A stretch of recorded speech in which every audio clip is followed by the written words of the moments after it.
मैं मोबिन अंसारी अंसारी क्लासेस से आज एक बार फिर से जीएस की श्रृंखला जिसमें हमारा चल रहा था दिल्ली सल्तनत, हम लोग उसमें गुलाम वंश पढ़ चुके थे। आज हम लोग पढ़ना है खिलजी वंश। ठीक है, तो आज हम लोग शुरू करेंगे खिलजी वंश। तो पहले है खिलजी।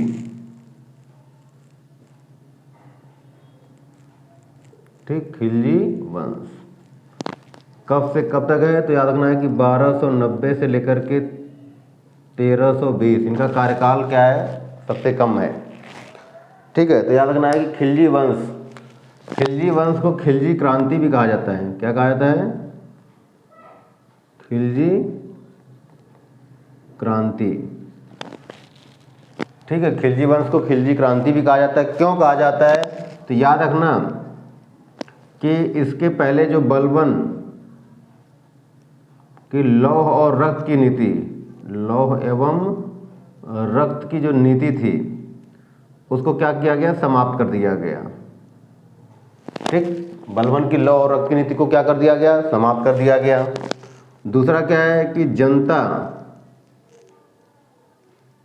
जनता के सहयोग या जनता की भागीदारी को बढ़ाया गया। जनता की भागीदारी को बढ़ाना। ठीक, क्या मतलब हुआ इसका? मतलब कि अब जनता भी प्रशासन में भाग ले सकती है। जो उलेमा वर्ग थे, उलेमा वर्ग के प्रभाव को समाप्त कर दिया गया। उलेमा वर्ग के प्रभाव को समाप्त कर दिया गया। ठीक है, तो याद रखना है कि अगर प्रश्न आ जाए कि खिलजी वंश को खिलजी क्रांति क्यों कहा जाता है, तो इसके पहले की जो भी परंपराएं थी, प्रक्रियाएं थी, ज़्यादातर उसको समाप्त कर दिया गया था। खिलजी वंश की स्थापना किसके द्वारा हुई तो याद रखना कि खिलजी वंश की स्थापना जलालुद्दीन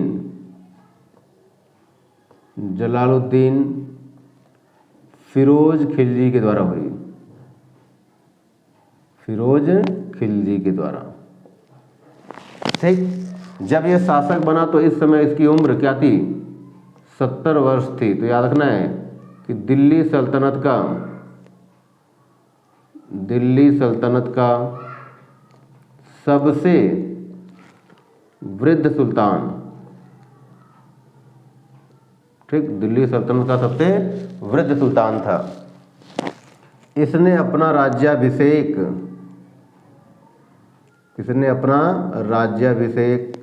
कहाँ कराया था तो याद रखना, इसने अपना राज्याभिषेक कहाँ कराया था?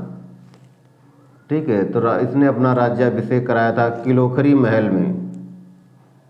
किलोखरी महल में। ठीक, किलोखरी महल में किया और बाद में किलोखरी को क्या बनाया, अपनी राजधानी। ठीक है, और याद रखना कि जलालुद्दीन फिरोज खिलजी, एक युद्ध हुआ था, झाइन का युद्ध। कौन सा युद्ध है? झाइन का युद्ध। कब हुआ था तो 1291 में। किसके बीच हुआ था तो एक तरफ तो यही क्या नाम है, जलालुद्दीन खिलजी, ठीक, जलालुद्दीन खिलजी, और एक तरफ राणा हमीर। ठीक, राणा हमीर देव।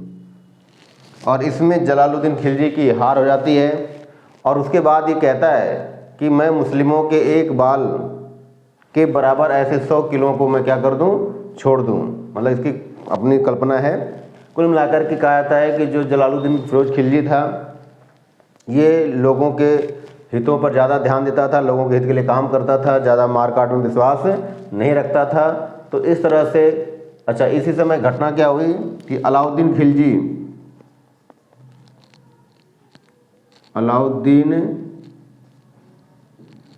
खिलजी ने मलिक छज्जू, मैं लिख रहा हूँ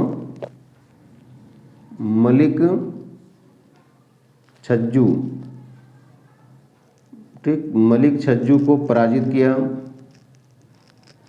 मलिक छज्जू को पराजित किया किसने तो अलाउद्दीन खिलजी, शॉर्टकट में AK। अलाउद्दीन खिलजी ने मलिक छज्जू को पराजित किया। इससे प्रसन्न होकर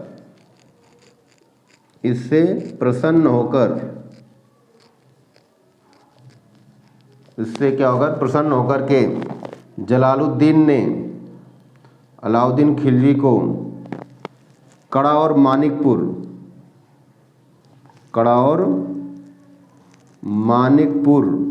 का क्या बना दिया? सूबेदार बना दिया। ठीक, तो प्रश्न आ सकता है कि अलाउद्दीन खिलजी कहाँ का सूबेदार था? तो कड़ा और मानिकपुर का सूबेदार था। किसने बनाया? तो जलालुद्दीन फिरोज खिलजी ने बनाया। और क्यों बनाया? तो जब इसने मलिक छज्जू को पराजित किया तब ये बहुत ज़्यादा प्रसन्न हुआ। ठीक, अब जलालुद्दीन फिरोज खिलजी ने इसे देवगिरी अभियान पर भेजा था। कौन सा अभियान? देवगिरी अभियान। कब की घटना है? तो 1296। याद रखना, 2 क्वेश्चन आता है इसमें कि दिल्ली सल्तनत का वो कौन सा सुल्तान है जिसके काल में दक्षिण अभियान पहली बार हुआ? तो याद रखना, सुल्तान है जलालुद्दीन फिरोज खिलजी, क्योंकि इसके काल में पहली बार दक्षिण अभियान किया गया। तो प्रश्न आ जाए कि किसके काल में किया गया? तो कौन है? जलालुद्दीन फिरोज खिलजी। फिर आए कि वह कौन सा सुल्तान है कि जो खुद सुल्तान बनने के बाद दक्षिण भारत का अभियान किया? तो आएगा अलाउद्दीन खिलजी। तो 2 प्रश्न दोनों इंपॉर्टेंट है। किस ऐसे आएगा प्रश्न कि दिल्ली सल्तनत के किस सुल्तान के काल में पहली बार दक्षिण भारत का अभियान किया गया? तो याद रखना है जलालुद्दीन फिरोज खिलजी। दूसरा क्वेश्चन का है कि दिल्ली सल्तनत का वह सुल्तान जो सुल्तान बनने के बाद दक्षिण भारत का अभियान किया? तो अलाउद्दीन खिलजी। अब जब देवगिरी का अभियान किया तो यहाँ से कहा था है कि देवगिरी के अभियान से अलाउद्दीन खिलजी को, मैं शॉर्ट में लिख दे रहा हूँ AK, अलाउद्दीन खिलजी को पर्याप्त मात्रा में धन संपत्ति प्राप्त हुई।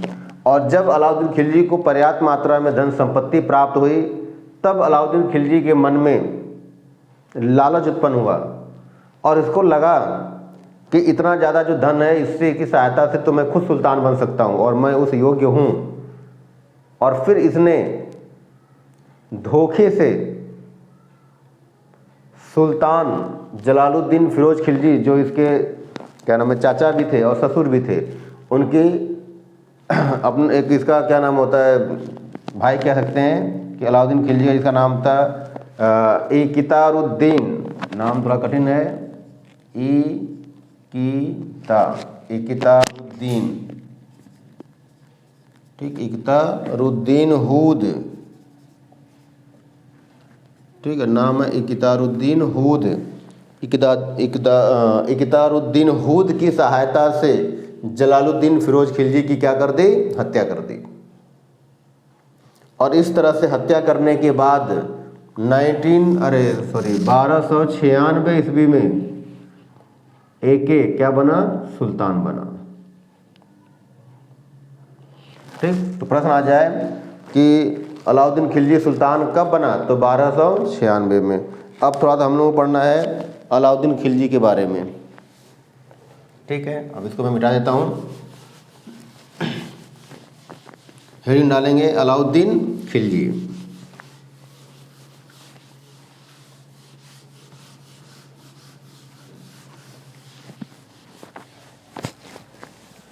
ठीक है, तो अब हेडिंग क्या है? अलाउद्दीन खिलजी। AK कब से कब तक? तो 1296 से लेकर 1316 तक। अलाउद्दीन खिलजी का जन्म कब हुआ था? तो 1266 और 67। पिता कौन थे? शिहाबुद्दीन।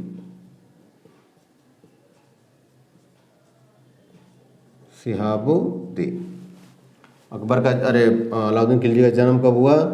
तो 1266 और 67 में। और हमने कहा ये सुल्तान कब बना? तो सुल्तान बना है 1296 में। ठीक, अब याद रखना है इसकी उपाधि किसकी? अलाउद्दीन खिलजी की। तो पहले तो याद रखना कि खलीफा का नायाब या नायाब, खलीफा का नायब। ठीक, खलीफा का क्या है, नायब। दूसरा है विश्व का विजेता, विश्व का विजेता, सिकंदर ए सानी, सिकंदर ए सानी, या इसको बोलते हैं द्वितीय सिकंदर, द्वितीय सिकंदर। अब इसके बारे में आता है कि ये पूरा विश्व जीतना चाहता था, पूरा विश्व जीतना चाहता था। जैसे सिकंदर महान, जिसके बारे में कहते हैं कि उसने पूरे विश्व को जीतने का प्रयास किया, तो अलाउद्दीन खिलजी भी पूरे विश्व को जीतने का प्रयास किया या जीतना चाहता था। लेकिन कोतवाल अलाउल मुल्क, इसका कोतवाल था अलाउल मुल्क, अलाउल मुल्क नाम है ना, कभी कभी पूछ सकता है कि ये कौन था, कोतवाल था, किसका, अलाउद्दीन खिलजी का। तो अलाउद्दीन खिलजी अपने कोतवाल की बात मानता था, तो इसी के कहने पर, इसी के कहने पर इसने विश्व को जीतने का जो सपना था उसने छोड़ दिया। ठीक, फिर इसके बाद आता है कि जनता का चरवाहा, जनता का चरवाहा। तो इस तरह से जो पेपर में पूछा गया ज़्यादातर, द्वितीय सिकंदर या सिकंदर ए सानी की उपाधि किसने धारण की, तो अलाउद्दीन खिलजी, ये कई बार पूछा गया है। और कोतवाल का नाम क्या था, तो अलाउल मुल्क, इन्हीं के कहने पर उसने जो पूरे विश्व को जीतने का जो सपना था उसने छोड़ दिया। और एक और पॉइंट कर सकते हैं, युग का विजेता, युग मतलब अपने काल का, युग का विजेता। ठीक, तो ये क्या है, इसकी मुख्य उपाधि। अब यहीं पर जानना है कि अलाउद्दीन खिलजी के कुछ प्रमुख सेनापति, कुछ प्रमुख सेनापति, ठीक, जिसमें जफर खान, ठीक, उलूग खान, जफर खान, उलूग खान, अल्प खान, नुसरत खान और मलिक काफूर, मलिक काफूर। जिसमें जफर खान तो लगातार मंगोल अभियान पर ही लगा रहा या मंगोल अभियान भी करता रहा। तो याद रखना है कि जफर खान और उलूग खान, ठीक, जफर खान और उलूग खान, जिसमें जफर खान तो लगातार मंगोल अभियान पर था या मंगोलों से युद्ध करता रहा, मंगोल अभियान पर, ठीक, जबकि ये लोगों ने क्या किया, उत्तर पश्चिम अभियान पर थे। ठीक, और मलिक काफूर दक्षिण अभियान पर था। कौन से अभियान पर, दक्षिण भारत के अभियान पर। ठीक है, दक्षिण भारत के अभियान पर। तो अगर प्रश्न आ जाए कि जफर खान, उलूग खान, अल्प खान, नुसरत खान या इनमें से कौन सा प्रमुख सेनापति अलाउद्दीन खिलजी के काल में नहीं था, तो याद रखना है हमें कौन, तो नाम सारे याद रखने, ऑप्शन में जो आएगा वो बता देना है। अच्छा, यहीं पर एक नाम याद रखना है, अमीर खुसरो, अमीर खुसरो। अमीर खुसरो के बारे में कई बार प्रश्न आता है। इन्हें भारत का तोता कहा जाता है, तोते हिंद। इन्होंने 8 सुल्तानों का काल देखा। किसका, 8 सुल्तानों का काल, 8 सुल्तानों का काल देखा। ठीक, शुरुआत किस सुल्तान से होती है, तो बलबन से, बलबन के काल में थे। और अंतिम किसके में होता है, गयासुद्दीन तुगलक। ठीक, गयासुद्दीन तुगलक। ठीक, दोबारा सुनना है कि अमीर खुसरो ने कितने सुल्तानों का काल देखा, तो 8 सुल्तानों का। पहला सुल्तान जिसके काल को उन्होंने देखा तो बलबन, और अंतिम सुल्तान जिसके काल को देखा तो गयासुद्दीन तुगलक। और यहीं पर याद रखना है कि अमीर खुसरो को दरबारी कवि किसने बनाया। ठीक, अमीर खुसरो को दरबारी कवि बनाने का श्रेय अलाउद्दीन खिलजी को जाता है, अलाउद्दीन खिलजी के बारे में। तो प्रश्न आ जाए कि वो कौन सा व्यक्ति था या कवि था जिसने 8 सुल्तानों का काल देखा, तो अमीर खुसरो। अमीर खुसरो किसके मतलब उनके द्वारा देखा गया पहला सुल्तान कौन था, तो बलबन। अंतिम कौन था? गयासुद्दीन तुगलक। किसके काल में ये खुद दरबारी इतिहासकार कवि बने? तो अलाउद्दीन खिलजी। तो इस तरह से हमने अलाउद्दीन के बारे में जो मुख्य मुख्य बातें थी हमने पढ़ लिया। इसमें एक चीज़ और ध्यान रखना है कि सबसे ज़्यादा मंगोल आक्रमण अलाउद्दीन खिलजी के काल में हुआ है। लगभग 7 आक्रमण हुए हैं। अलाउद्दीन खिलजी के काल में कितने हुए? तो 7 मंगोल आक्रमण हुए हैं। 7 बार मंगोल आक्रमण हुए हैं। ठीक, मंगोल आक्रमण। और उसमें भी कौन था प्रमुख? तो दावा के नेतृत्व में सबसे ज़्यादा मंगोल आक्रमण हुए हैं 7 बार। अब यहीं पर एक पॉइंट याद रखना है, क्योंकि इसके बाद हम इसके अभियान पढ़ेंगे। तो अभियान से पहले एक मैं बताता हूँ कि अलाउद्दीन खिलजी को अनोखा साम्राज्यवादी कहा जाता है। अलाउद्दीन खिलजी को क्या कहता है? अनोखा साम्राज्यवादी शासक। अब अनोखा साम्राज्यवादी शासक क्यों कहा जाता है तो बता दे रहा हूँ। याद रखना है कि अलाउद्दीन खिलजी को क्या कहा गया है? अनोखा साम्राज्यवादी शासक। अनोखा साम्राज्यवादी शासक। अब इसके बारे में थोड़ा सा मैप पहले बना लेते हैं ताकि मैप समझना आसान रहेगा। ठीक है,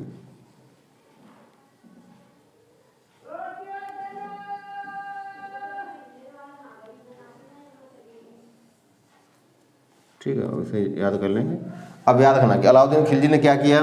अपना केंद्र बिंदु किसे बनाया? दिल्ली को। अब इसने क्या किया? एक विशाल सेना का गठन किया। विशाल सेना का गठन किया। और ये पहला सुल्तान था जिसने न केवल विशाल सेना का गठन किया बल्कि स्थायी सेना का निर्माण किया। अब इसको लगा कि अगर सेना स्थायी रहेगी और हमेशा बैठी रहेगी तो इनका बोझ बहुत ज़्यादा हो जाएगा, खर्च कैसे होगा और बैठे बैठे आलसी हो जाएंगे। इसलिए इसने सेना को दक्षिण भारत भेजा। सेना को कहाँ भेजा? सेना को दक्षिण भारत भेजा। दक्षिण भारत के अभियान पर भेजा। ठीक, दक्षिण भारत के अभियान पर भेजा। अब सेना लगातार दक्षिण भारत में क्या था? अलग अलग राज्यों पर हमेशा युद्ध करती रही। और जब युद्ध करती रही तो इस युद्ध से इन्हें युद्ध में जीत प्राप्त हुई और जीत से बड़ी मात्रा में ठीक धन संपत्ति जिनमें सोना चांदी इत्यादि प्राप्त हुए। तो ये जो सोना चांदी दक्षिण से प्राप्त हुए फिर कहाँ लाया गया? दिल्ली। और दिल्ली में क्या किया गया? टकसाल की स्थापना की गई। टकसाल क्या होता है? जहाँ पे सिक्के ढाले जाते हैं। तो जो दक्षिण के जीत से जो कुछ सोना चांदी मिला वो दिल्ली लाया गया। दिल्ली में टकसाल स्थापित किया गया। इससे सिक्के बनाए गए और इन सिक्कों से सैनिकों का वेतन दिया गया। और वेतन के बाद जो कुछ बच गया उसको राजकोष में जमा कर दिया गया। ठीक, इस तरह से अलाउद्दीन खिलजी ने क्या किया कि लगातार सेना के माध्यम से दक्षिण को जीतता भी गया और वहां से बड़ी मात्रा में धन संपत्ति प्राप्त किया। उसी से सिक्के बना करके सैनिकों का वेतन भी दे दिया और बाकी अपने राजकोष में जमा कर दिया। इस तरह से इसने अपने साम्राज्य को एक बेहतर ढंग से स्थापित करने का कार्य किया। इसलिए इसे अनोखा साम्राज्यवादी शासक कहा जाता है। अगर कभी यूपीएससी में जो क्वेश्चन आ जाए और आया भी था बहुत पहले, तो अगर अनोखा साम्राज्यवादी शासक क्यों कहा जाता है तो यही कारण है। अब हम लोग क्या पढ़ेंगे कि अलाउद्दीन खिलजी के प्रमुख अभियान, तो हम लोग उसको नेक्स्ट पार्ट में पढ़ेंगे। ठीक है, ताकि ये वीडियो ज़्यादा लंबी ना हो जाए, 2 पार्ट में कंप्लीट कर लेंगे। तो अब नेक्स्ट होगा अलाउद्दीन खिलजी के अभियान में जैसे कि आपको याद रखना है गुजरात अभियान, रणथंभौर अभियान, चित्तौड़ अभियान, मालवा, इसके अलावा वारंगल, तो कई अभियान है। उसके बाद अलाउद्दीन के कुछ कार्य, उसके बाद कुतुबुद्दीन मुबारक खिलजी। इस तरह से दूसरे पार्ट में आपका ये कंप्लीट हो जाएगा। मैं उम्मीद करता हूँ कि यदि ये वीडियो आपको पसंद हो तो लाइक करें, शेयर करें, सब्सक्राइब करें और कमेंट जरूर करें ताकि आपका ये वीडियो कैसा लगा, मेरा प्रयास कैसा है, जैसा हो सुझाव दें ताकि मैं और मेहनत करके और अच्छी वीडियो बना सकूँ। Thank you.